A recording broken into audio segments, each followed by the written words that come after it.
A sage on the banks of the Ganges, about 6,000 years ago, after a great deal of asceticism and many years of prayer and meditation, had a vision of the divinity. And he is so ecstatic that he calls on all beings all over the cosmos to join him in that ecstasy. When we have Bhagavan Sathya Sai Baba in our midst, and when we are able to get a sight of him, the delight is so great that it is only in the words of that saint that we can describe what we feel. This is in celebration of the advent of Bhagavan Sri Sathya Sai Baba. No such descent of divinity has happened in history of mankind so far, and therefore the description of his glory and the detailing of his career is something that is very fortunate that we are able to witness and describe.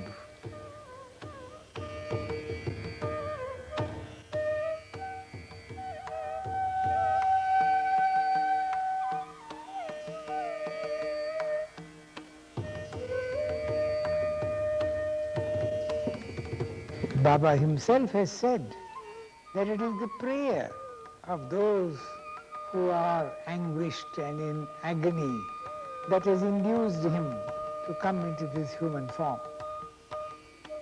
This isn't the first time that divinity has come as man among men. In varied climes and times, God has been so compassionate that he has come to save mankind. And at this moment of the world's history, when mankind is on the brink of suicide, he has come as Bhagavan Sathya Sai Baba. Therefore, this is a call for all humanity to come to his feet and learn his message and save themselves.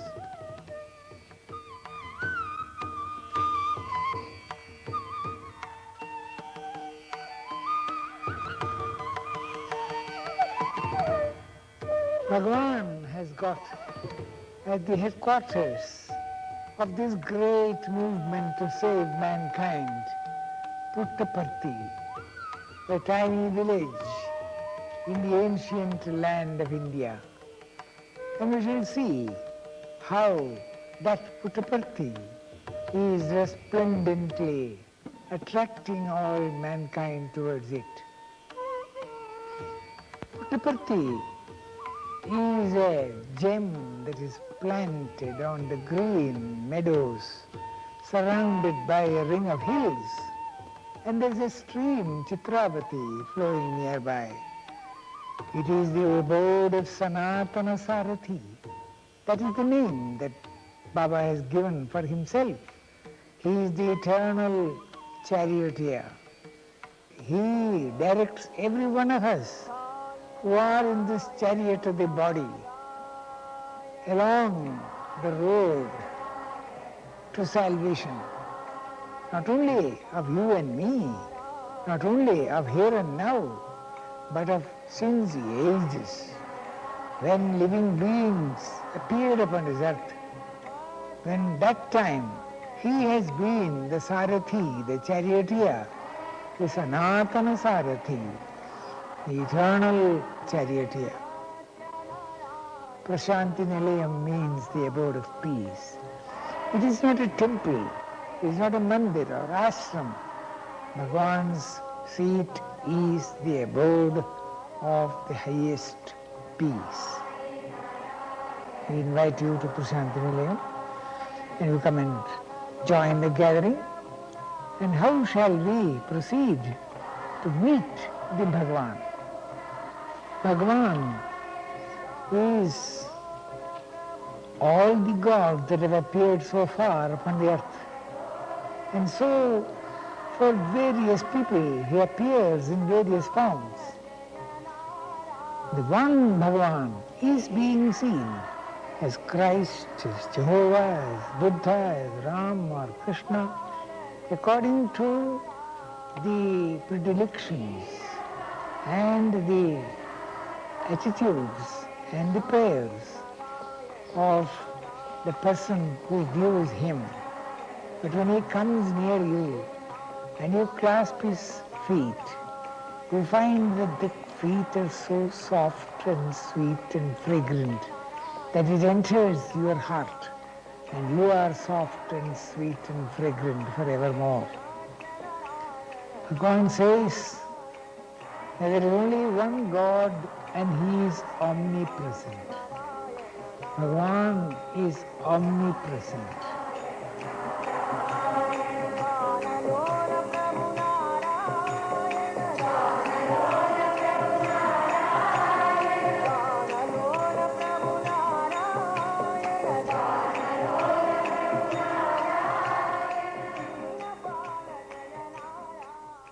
Prashant Nilayam is the place of the great divine alchemist who turns every leaden heart into gold.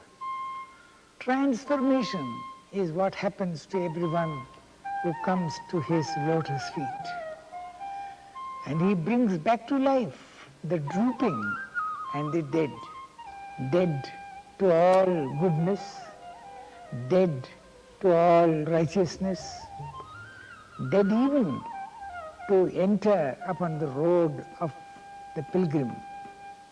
All broken hearts come here to be set right, and damaged minds, maybe by despair or distress or disappointment or doubt, every mind can be assured of being mended.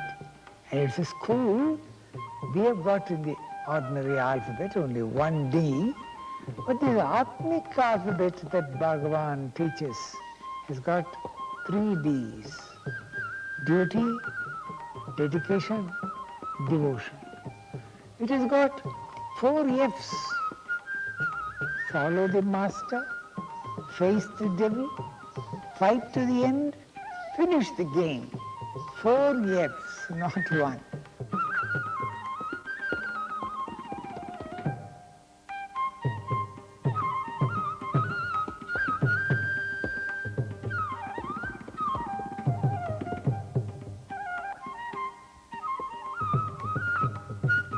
Ratnakar कुलभूषणा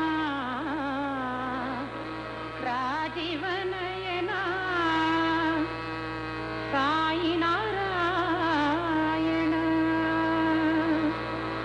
hey Ratnakar कुलभूषणा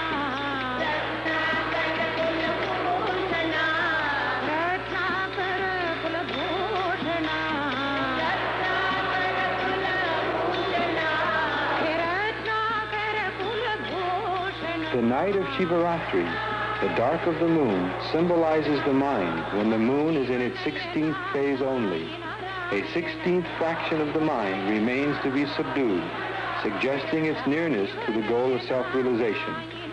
Liberation can be easily obtained on this auspicious night by the grace of Lord Shiva. Baba said, in order to bear witness to the fact that the divinity is amongst you, it becomes necessary for me to express this attribute of mine. The Shiva Lingam is the fittest symbol of the omnipotent, omniscient, and omnipresent Lord. The emergence of the Lingam from the mouth of Sai Baba is the clearest symbol representing the formless divine essence, which is beginningless and endless.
which has just been generated is called the Prithvi Lingam.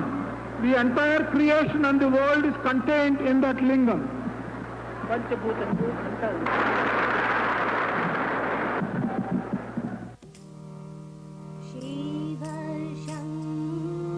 At Brindavan, near Bangalore, South India, Sai Baba has a residence and a boys' college. When not at his ashram, Prashanti Nilayam, he can most likely be found here, inspiring and teaching the students and giving daily darshan, the sight and presence of a holy man, to those from all parts of the world who seek his help and guidance. Baba is something that is unique. We have not had a personality or a phenomenon or a person with a purpose or a mission like this, with so much of power and with so much of love and compassion and wisdom. Throughout history, we have not had a phenomenon like this. Baba himself has said so often that he is so unique that you can't compare it. We know a thing because we are able to compare it with something else. But there is no comparison for a phenomenon like this. Swami said, I am not a god, I am not a magician, I don't belong to all the four castes into which people are divided. I don't belong to the four stages of life into which a person's life is demarcated.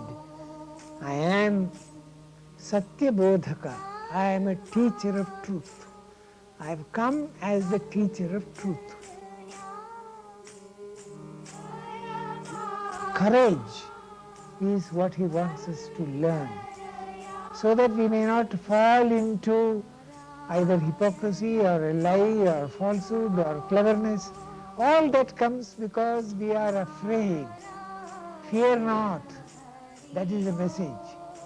Why fear is the message when I am here. When I am where? Not on the ring or on the pocket or on the wall. Why fear when I am here? That is the lesson that it gives us from inside us. And that is the higher learning. The higher learning is awareness of your reality. And that reality is courage. It is wisdom. It is love. It is purity. It is the truth. And if we know that, then Baba will be satisfied. Then his purpose will be fulfilled. His mission will be fulfilled.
From time to time, Sai Baba invites sincere young students to join with him at the college for a summer course on various aspects of the Vedantic tradition.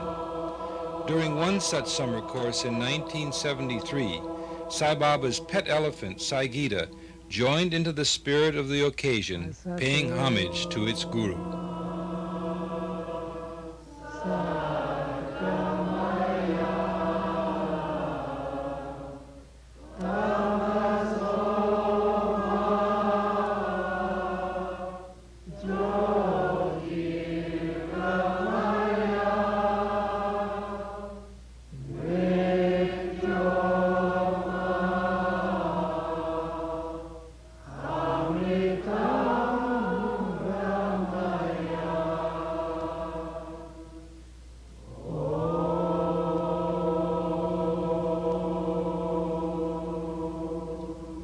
Mr. N. Kasturi, editor of the ashram's monthly journal and Sai Baba's biographer, addresses the students. Because in answer to this prayer, lead me from one place to another, one stage to another, one state of mind to another. Baba says, there is no question of leading, of moving from one place to another. You are that. It is only removing the veil of pride or envy or greed or hate or ignorance. It is only projecting light upon yourself. And then you realize that you are the real, that you are the wisdom itself, that you are immortal. You are not affected by change. So it's only shedding light onto yourself. It is only the removal of ignorance.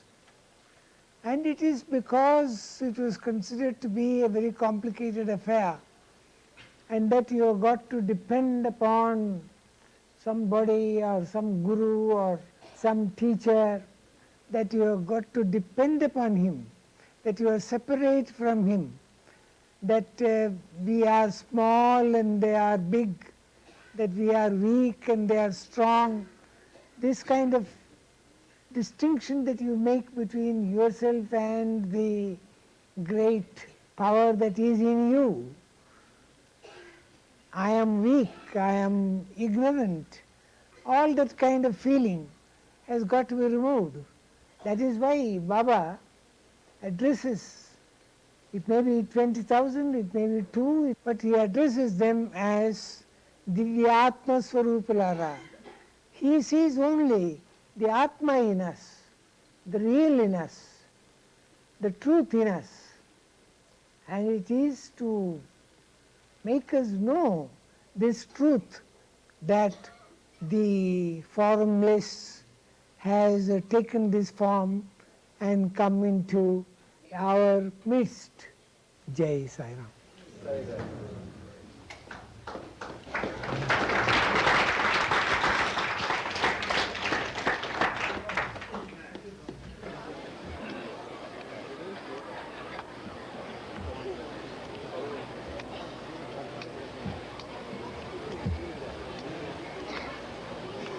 Sunday afternoon at Brindavan is a time for the students to put Baba's principles of selfless service into action.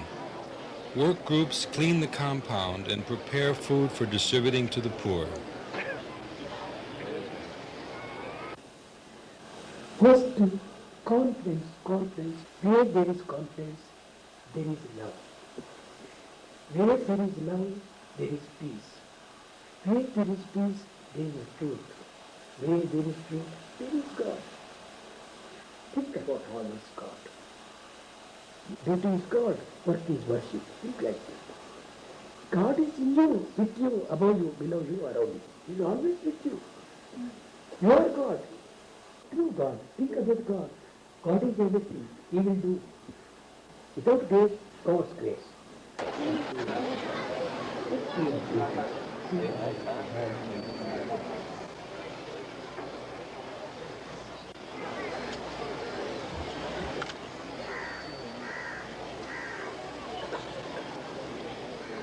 Each student receives a laddu, a sweet confection from Baba as a token of his love.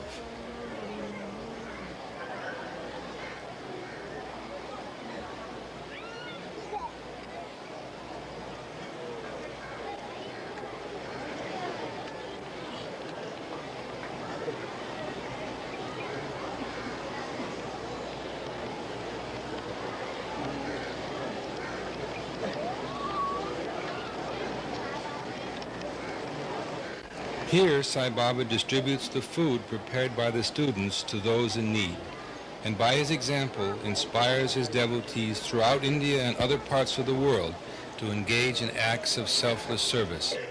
For as Baba says, the fulfillment of man's life on earth consists in filling himself with love of God and transmuting that love into acts of service, service of man who is the embodiment of God.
On a special occasion, Sai Baba addressed the summer course students outdoors on the campus grounds.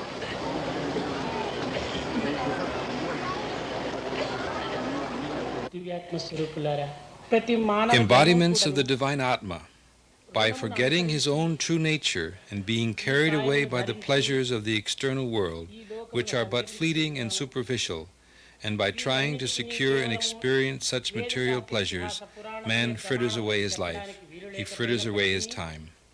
Is man able to secure peace by experiencing and obtaining these material pleasures? No. At the end of his life, he is dissatisfied and discontented. Man is becoming ignorant of the permanent being within him, which is truth itself, which is formless. He is reducing himself to the state of an animal and becomes demonic in the process. Ultimately, man comes to the end of his life without a sense of fulfillment because he has not been able to understand the purpose of it and his own true nature. What is the cause for this? He neglects the supreme code of conduct laid down before him, the code of Dharma, right action, that he has to follow. Man has forgotten that Dharma, the divine order, is at the base of everything, and that this Dharma is most important for his own character. The perfection of character by discrimination is the royal path for any human being. It is the very purpose, aim, and goal of one's life. The respect, honor, and dignity of the human race depends upon the character that is exhibited. Without it, the race itself would come to ruin. The improvement of character can indeed be called the hallmark of a human being. Only when morality and ethics range high in the set of values can an individual realize the divine Atma within. And the name for Dharma, the divine order, is love. Nobody can describe what love is or how valuable it is. The various ideas about love do not designate true love, which has no streak of selfishness, which never changes. Everything that is sacred and sanctified can be found in this true love. If it is furthered and nourished, that type of love will always increase, never decrease. There is no reason for this love. That true love, which is without reason, without selfishness, which never wavers or changes, but is forever full and total, that is the love of God. The ordinary love exhibited by human beings has a certain reason behind it. It has a note of selfishness in it, and it changes with the passage of time. Therefore, it is impossible for man who feel this human love to understand the love of God. Boy students and girl students, and you who have the cause of education dear at heart, what I mainly wish to convey to you today is that the love of a human being is totally different from the love of God. As I said earlier, your love is motivated by selfishness. It depends upon some reason and is temporary. Swami's love is selfless, has no reason and no end. Through my love, I am fostering and nourishing your love. Your love is thus nourished by this supreme love. So you should see to it that you live this supreme love and that you do not harm or injure any being, as I would not harm or injure anyone. One should realize the divinity of God and the love of God and live in love. With the hope that you will be a model of this love to the world, I bring this discourse to an end and bless you. Start the day with love, fill the day with love, spend the day with love, end the day with love. This is the way to God.